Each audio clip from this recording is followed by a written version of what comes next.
ابتدا ہے رب جلیل کے بابرکت نام سے جو دلوں کے بھید خوب جانتا ہے۔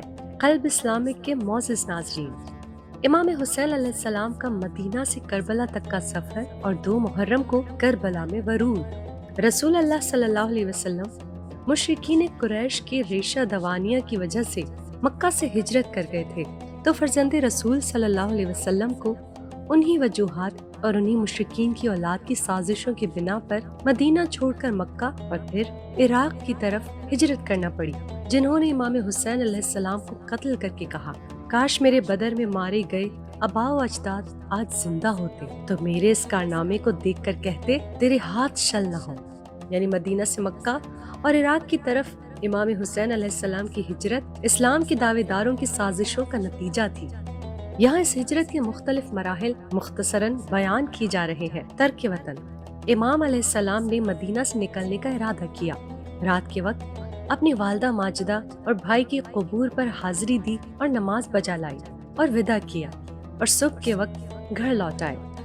امام علیہ السلام نے مدینہ سے نکلنے سے پہلے جو وصیت لکھی، اس کا مضمون ترجمہ: میں اپنا وطن کسی شر و فساد پھیلانے اور ظلم و ستم کرنے کی خاطر نہیں چھوڑ رہا ہوں، بلکہ کچھ یوں تھا، مدینہ سے میری روانگی کا مقصد یہ ہے کہ اپنے نانا حضرت محمد صلی اللہ علیہ وسلم کی امت کی اصلاح کروں اور امر بالمعروف کروں اور انہیں عین المنکر کروں، اور میں اپنے نانا رسول اللہ صلی اللہ علیہ وسلم اور بابا علی بن ابی طالب علیہ السلام کی سیرت پر عمل پیرا ہونا چاہتا ہوں۔ مکہ کی طرف روانگی۔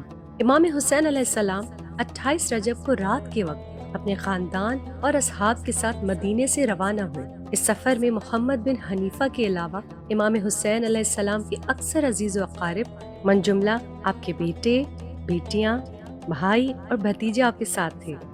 امام حسین علیہ السلام 5 روز بعد 3 شعبان سن 60 ہجری کو مکہ میں داخل ہوئے، اور اہلیان مکہ اور حجاج بیت اللہ الحرم نے آپ کا شاندار استقبال کیا۔ امام مکہ میں قیام کے دوران امام حسین علیہ السلام کی رہائش گاہ میں لوگوں کا تانتا بندھا رہتا تھا۔ آپ لوگوں کو حقیقی اسلام کی تعلیمات اور بنو امیہ، یزید اور ان کو خلافت کی کرسی تک پہنچانے والوں کے بارے میں آگاہ کرتے تھے۔ کوفیوں کی خطوط اور آپ کو قیام کی دعوت۔ شیعان عراق کو معاویہ کی موت کی خبر ملی تو وہ سلیمان بن سرد قضائی کے گھر میں جمع ہوئے اور امام حسین علیہ السلام کے لیے خط لکھ کر آپ کو کوفہ آنے کی دعوت دی۔ انہوں نے خط عبداللہ بن سبع حمدانی اور عبداللہ بن وال ہاتھوں مکہ روانہ کیا، جو 10 رمضان کو مکہ میں امام حسین علیہ السلام کو ملا۔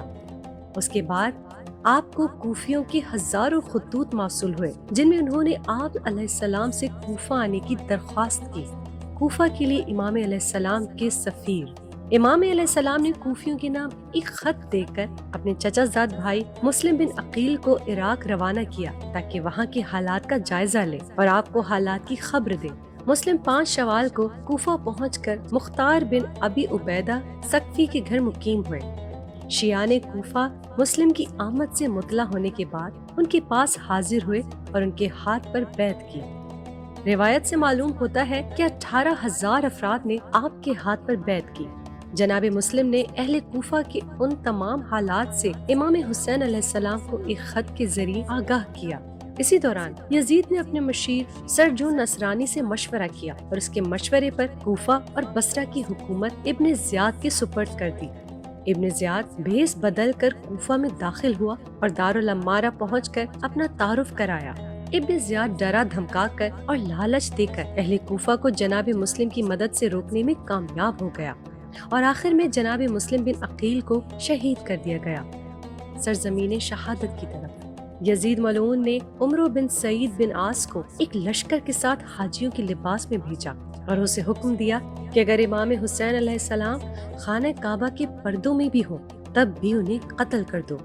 امام حسین علیہ السلام تک جب یہ خبر پہنچی تو 8 ذی الحجہ کو آپ نے اپنے حج کو عمرہ میں تبدیل کیا اور احرام حج کھول دیے تاکہ ان کے قتل سے کعبہ اور ماہ حج کی حرمت پامال نہ ہو۔ اور دوسری طرف جناب مسلم علیہ السلام کی طرف سے بھی امام حسین علیہ السلام کو ایک خط مل چکا تھا کہ جس میں لکھا ہوا تھا کہ کوفہ والے جان و مال کے ذریعے فرزند بتول کی مدد و نصرت کے لیے تیار ہیں۔ اور اپنے ملک میں حضرت امیر المومنین علیہ السلام کی حکومت کی مثل حکومت قائم ہوتا دیکھنا چاہتے ہیں۔ بس حضرت امام حسین علیہ السلام اپنے اہل و عیال کے ساتھ مکہ سے روانہ ہوئے کہ جن کو ستاروں کی طرح چمکتے ہوئے اہل بیت علیہ السلام کے جوانوں نے گھیر رکھا تھا۔ حر بن یزید ریاحی کے سپاہ کا سامنا۔ عبید اللہ بن زیاد کو امام حسین علیہ السلام کی کوفہ کی جانب روانگی کی خبر قادسیہ روانہ کیا تھا ہوئی تو اس نے اپنی کوتوالی کی سربراہ حسین بن تمیم تمیمی کو 4000 کا لشکر دے کر قادسیہ سے خفان اور قطقطانیہ سے لالا تک کے علاقوں کی کڑی نگرانی کرے تاکہ ان علاقوں سے آمد و رفت کرنے والے افراد کی نقل و حرکت سے آگاہی حاصل کر سکے۔ حر بن یزید ریاحی کا 1000 کا لشکر بھی حسین کے لشکر کا حصہ تھا جو قافلہ حسینی کا راستہ روکنے کے لیے بھجوایا گیا تھا۔ ابو مخنف نے اس سفر میں امام حسین علیہ السلام کے قافلے میں شامل 2 اسدی افراد سے نقل کیا ہے کہ جب قافلہ حسینی شراف کی منزل سے روانہ ہوا تو دن کے وسط میں دشمن کے لشکر کے ہراول دستے اور ان کے گھوڑوں کی گردنیں نظر آنا شروع ہو گئیں۔ بس امام علیہ السلام نے ذو حسن کا رخ کیا۔ حر بن یزید اور اس کے سپاہی ظہر کے وقت امام حسین علیہ السلام اور آپ کے اصحابہ کے آمنے سامنے آ گئے۔ امام علیہ السلام نے اپنے اصحابہ کو حکم دیا کہ حر اور اس کے سپاہیوں کو اور گھوڑوں کو پانی پلائیں۔ چنانچہ انہوں نے نہ صرف دشمن کے لشکر کو سیراب کیا بلکہ ان کے گھوڑوں کی پیاس بھی بجھا دی۔ اسی دن عصر کے وقت امام حسین علیہ السلام نے اپنے اصحاب سے فرمایا کہ روانگی کی تیاری کریں، اور پھر نماز عصر کے وقت امام حسین علیہ السلام پھر بھی اپنے خیمے سے باہر آئے اور مؤذن کو اذان عصر دینے کی اور نماز عصر ادا کرنے کی تلقین کی۔ بعد لوگوں سے مخاطب ہوئے اور حمد و ثناء پروردگار کے بعد فرمایا، اے لوگوں، خدا سے ڈرو گے اور حق کو اہل حق کے لیے قرار دو گے تو خداوند تعالیٰ کی خوشنودی کا سبب فراہم کرو گے۔ ہم اہل بیت محمد رسول صلی اللہ علیہ وسلم منصف خلافت اور تمہاری ولایت و امامت کے کہیں زیادہ حقدار ہیں۔ ان غیر حقیقی دعوے داروں کی نسبت جن سے اس منصب کا کوئی تعلق ہی نہیں ہے اور تمہارے ساتھ ان کا رویہ غیر منصفانہ ہے اور وہ تمہاری نسبت ظلم و جفا روا رکھتے ہیں۔ اس کے باوجود اگر تم ہمارا حق تسلیم نہیں کرتے ہو اور ہماری اطاعت کی طرف مائل نہیں ہو اور تمہاری رائے تمہارے خطوط میں لکھے ہوئے مضمون سے ہم آہنگ نہیں ہے تو میں یہیں سے واپس چلا جاتا ہوں۔ حر بن یزید نے کہا، مجھے ان خطوط و مراسلات کا کوئی علم نہیں ہے جن کی طرف آپ نے اشارہ کیا، اور مزید کہا، ہم ان خطوط کے لکھنے والوں میں سے نہیں تھے۔ ہمیں حکم ہے کہ آپ کا سامنا کرتے ہی آپ کو ابن زیاد کے پاس لے جائے۔ امام علیہ السلام نے اپنے قافلے سے مخاطب ہو کر فرمایا، واپس لوٹو۔ جب وہ واپس جانے لگے تو حر اور اس کے ساتھ سدہ راہی بن گئے، اور حر نے کہا، مجھے آپ کو ابن زیاد کے پاس لے جانا ہے۔ ہماری آج کی اس ویڈیو کو اپنے دوستوں کے ساتھ زیادہ سے زیادہ شیئر کریں۔ ہمیں امید کرتے ہیں کہ آپ کو ہماری آج کی یہ ویڈیو ضرور پسند آئی ہوگی۔ اگر آپ کو ہماری آج کی ویڈیو پسند آئی ہو تو سب سے پہلے اس کو لائک کریں، اور آپ سے درخواست ہے کہ آپ ہمارے چینل قلب اسلامک کو ضرور سبسکرائب کر لیں اور ساتھ ہی ساتھ لگے گھنٹی کے بٹن کو بھی کلک کریں تاکہ آپ کے پاس ہماری آنے والی مزید ویڈیوز کا نوٹیفیکیشن ملتا رہے۔